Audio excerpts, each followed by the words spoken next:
आप सभी शिक्षक साथियों को मेरा नमस्कार है। दोस्तों, एक लंबे समय से शिक्षक साथी अपनी पदोन्नति का इंतजार कर रहे थे। ऐसे में एक अच्छी खबर है, अपनी स्क्रीन पर आप लोग देख रहे होंगे, सचिव महोदय का एक आदेश आ चुका है। देखते हैं इस आदेश की तरफ, आपकी स्क्रीन पर दिख रहा होगा। इसके प्रेषक हैं सचिव, उत्तर प्रदेश बेसिक शिक्षा परिषद प्रयागराज, सेवा में समस्त जिला बेसिक शिक्षा अधिकारी जनपद, समस्त जनपद। अगर विषय की बात की जाए, उत्तर प्रदेश बेसिक शिक्षा परिषद के अधीन संचालित जूनियर बेसिक विद्यालयों में कार्यरत शिक्षक शिक्षिकाओं की पदोन्नति के संबंध में दिनांक की बात की जाए, अगर 31/1/2023, इसका मतलब 2 दिन पूर्व का ही आदेश है। और विषय को मैं दोबारा रिपीट कर दूं, उत्तर प्रदेश बेसिक शिक्षा परिषद के अधीन संचालित जूनियर बेसिक विद्यालयों में कार्यरत शिक्षक शिक्षिकाओं के संबंध में इस आदेश के विषय में यदि बात करी जाए तो दोस्तों, बहुत सारे शिक्षक साथी हमारे ऐसे हैं जिनके मन में यह कन्फ्यूजन है जो इस आदेश के विषय में है। इसमें कहा गया है कि जूनियर बेसिक विद्यालयों में कार्यरत शिक्षक शिक्षिकाओं, इसीलिए मैंने रिपीट किया था आपका विषय। तो इनमें कन्फ्यूजन है, भ्रम की स्थिति है कि आखिर जूनियर बेसिक विद्यालयों में कार्यरत शिक्षक शिक्षिकाओं अंकित है।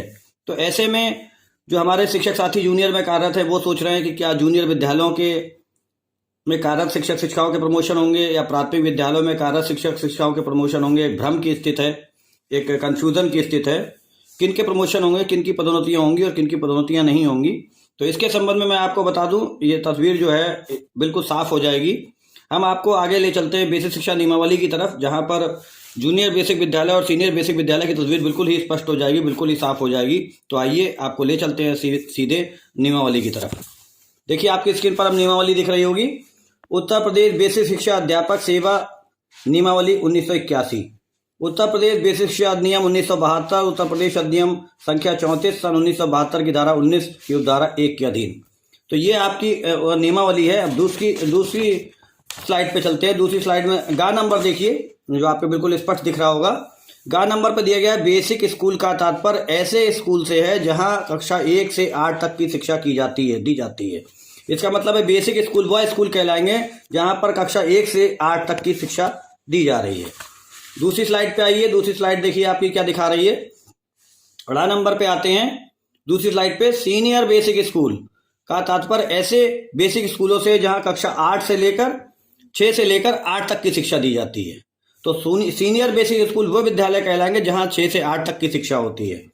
बेसिक स्कूल वो कहलाएंगे जहां 1 से 8 तक की शिक्षा होती है, और सीनियर बेसिक वो कहलाएंगे जहां 6 से 8 तक की शिक्षा होती है।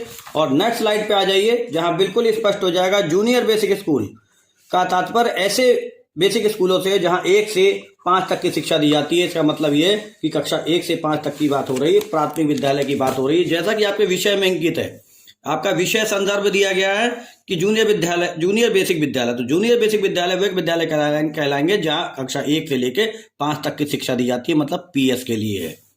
एक बार दोबारा रिपीट कर रहा हूं, बेसिक स्कूल का मतलब होता है कक्षा 1 से 8 तक के लिए, जूनियर बेसिक स्कूल कक्षा 1 से 5 तक PS के लिए, और सीनियर बेसिक स्कूल कक्षा 6 से 8 तक के लिए। अब स्थिति बिल्कुल स्पष्ट हो गई है, बिल्कुल तस्वीर की तरह बिल्कुल साफ हो गई है। अतः साथियों, यह स्पष्ट हो गया कि सचिव महोदय का जो आदेश आया है वह पदोन्नति का प्राथमिक विद्यालय के संदर्भ में है। इसी संदर्भ में आदेश दिया गया है। समय सारणी साथ में संलग्नक है और क्या क्या महत्वपूर्ण बातें की गई हैं, आइए हम चलते हैं इस आदेश पे पूर्व की तरह। अब देखिए, पहले पृष्ठ पे दोबारा आ गए हैं। महोदय, कृपया उपयुक्त विषयक शासनादेश संख्या, इसके बाद उन्होंने 29 दिसंबर 2022 और फिर 4 जनवरी 2023 के संदर्भ ग्रहण करने की बात कही जा रही, जो महानिदेशक महोदय ने जो पत्र लिखा था, उन 2 पत्रों का खुलासा यहाँ पे किया गया है। 2 पत्रों के संदर्भ ग्रहण करने की बात कही गई है। उत्तर प्रदेश बेसिक शिक्षा अध्यापक सेवा नियमावली 1981 के नियम 18 में दिए गए प्रावधानों, जूनियर बेसिक विद्यालयों में कार्यरत स्थायी अध्यापक अध्यापिका या सहायक अध्यापक के रूप में न्यूनतम 5 वर्ष का अध्यापन अनुभव पूर्ण करने वाले अध्यापकों की पदोन्नति की कार्रवाई निम्न समय सारणी के अनुसार समयबद्ध तरीके से किया जाना है। अब इस समय सारणी की बात करते हैं। समय सारणी में क्या कहा गया है, देखिए, इस क्रम संख्या में सबसे पहला बिंदु दिया गया है। 11 बिंदु टोटल दिए गए हैं, हमारे सभी साथी ध्यान रखें। 11 बिंदु दिए गए हैं। मानव संपदा पोर्टल पर शिक्षक शिक्षाओं के विरुद्ध अनुशासनात्मक कार्रवाई तथा दंडादेश का विवरण अंकित किया जाना। ये इसकी तिथि निर्धारित है 15 फरवरी 2023 तक। फिर दूसरा बिंदु है, अंतिम ज्येष्ठता सूची का राष्ट्रीय सूचना विज्ञान मतलब NIC केंद्र पर विकसित पोर्टल पर प्रदर्शित करना। ये 20 फरवरी तक 2023 की बात हो रही है। तीसरा बिंदु है अंतिम ज्येष्ठता सूची के संबंध में पोर्टल पर ही शिक्षक शिक्षिकाओं द्वारा आपत्ति दर्ज कराना। आपत्ति कब तक दर्ज होगी? 21 से 27 फरवरी 2023 के बीच। चौथा बिंदु कहता है आपत्ति का निस्तारण का समय दिया गया 13 मार्च 2023। पांचवा बिंदु कहता है आपत्ति का निस्तारण पोर्टल पर प्रदर्शित किया जाएगा 16 मार्च 2023। छठा बिंदु कहता है ज्येष्ठता सूची का प्रकाशन कब होगा? 25 मार्च 2023। सातवां बिंदु कहता है शिक्षक शिक्षाओं का ज्येष्ठता क्रमांक मानव संपदा पोर्टल पर अंकित किया जाना 28 मार्च 2023 तक। आठवां बिंदु अनुपयुक्त को अस्वीकार कर ज्येष्ठता के आधार पर रिक्त पदों को पदोन्नति करना 10 अप्रैल 2023 तक की बात कही गई है।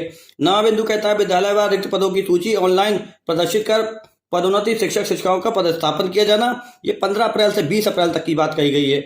10वां बिंदु कहता है पदोन्नति के उपरांत कार्यमुक्त व कार्यभार ग्रहण किया जाना, ये इन्होंने कहा है 29 अप्रैल तक ये चीज हो जानी चाहिए। और 11वां बिंदु कहता है पदोन्नति प्राप्त शिक्षक शिक्षिकाओं के विवरण को मानव संपदा पोर्टल पर अपडेट किया जाना, ये 30 अप्रैल की बात कही जा रही है।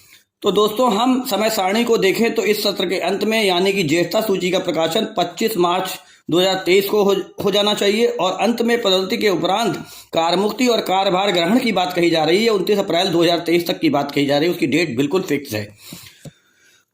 30 अप्रैल को पोर्टल पर ये सभी कार्यभार ग्रहण और ज्वाइनिंग जो है वो 30 अप्रैल को अपडेट कर दी जाएंगी, उनकी बात कही जा रही है। आगे विवरण देखते हैं क्या कहा गया है। उत्तर प्रदेश बेसिक शिक्षा सेवा नियमावली 1981 के नियम 18 में दिए गए प्रावधानों ज्येष्ठता के आधार पर अनुपयुक्त को अस्वीकार करते हुए ज्येष्ठता के आधार पर नियम 18 के अधीन गठित जनपदीय समिति के माध्यम से पदोन्नति की कार्रवाई करने से पूर्व यह सुनिश्चित कर लिया जाए कि दिनांक 20 मार्च 2023 तक शिक्षक शिक्षिकाओं जिनके विरुद्ध अनुशासनात्मक कार्रवाई दंडादेश पारित है के संबंध में नियमानुसार अग्रेतर आवश्यक कार्रवाई की जाए, पदोन्नति का लाभ ज्येष्ठता के आधार पर अधिक से अधिक शिक्षिकाओं को मिल सके।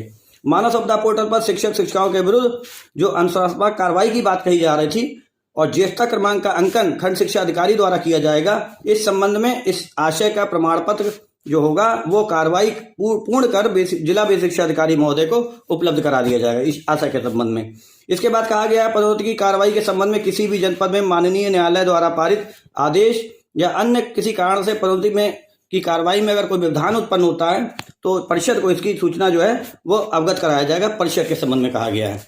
अब इसके नोडल भी नियुक्त किए गए हैं। मैं आप लोगों को बता दूं कि इसके जो सभी साथियों को बताऊंगा, सभी दोस्तों को, कि इसके जो नोडल नियुक्त किए गए हैं वो किस प्रकार से नामित किए गए हैं। दोस्तों पदोन्नति के संबंध में जो इन अधिकारियों को नोडल नामित किया गया है उसके संबंध में बात करते हैं। पहले नंबर पर दिया गया अल्ताफ संयुक्त मोहम्मद अल्ताफ संयुक्त सचिव जो हैं उन्हें 9 मंडल दिए गए, आवंटित किए गए, नामांकित किए गए।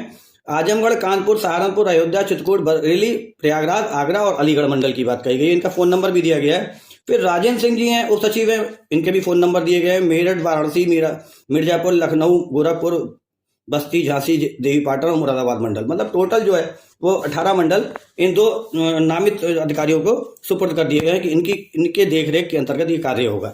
जनपद में पदोन्नति की कार्रवाई के लिए नोडल अधिकारी तथा संबंधित सहायक एवं संबंधित MIS इंचार्ज को नामित करते हुए उसके नाम, पदनाम और दूरभाष संख्या सहित विवरण परिषद कार्यालय को उपलब्ध कराया जाएगा। तो देखिए इस प्रकार इस सारे विवरण से, सारे आदेश के और इनके मुख्य बिंदु को हम लोगों के समझने के बाद हम लोगों को ये जो है वो जानकारी मिल रही है कि जो इन्होंने कहा है कि जो दोस्तों इस प्रकरण के संबंध में इस प्रकार जो समय सारणी जारी की गई है, अगर इसी समय सारणी के अनुसार अगर कार्रवाई गतिमान रहती है तो निश्चित ही पदोन्नति का लाभ जो है हमारे सारे शिक्षकों को जिनको अगर मैं कहूँ कि जिनका दायरा बन रहा है, जिनका हक बन रहा है, जिनका अधिकार बन रहा है, तो उन्हें पदोन्नति का तोहफा अवश्य मिलेगा। फिलहाल इसकी रूपरेखा आने वाले समय में पता चलेगी।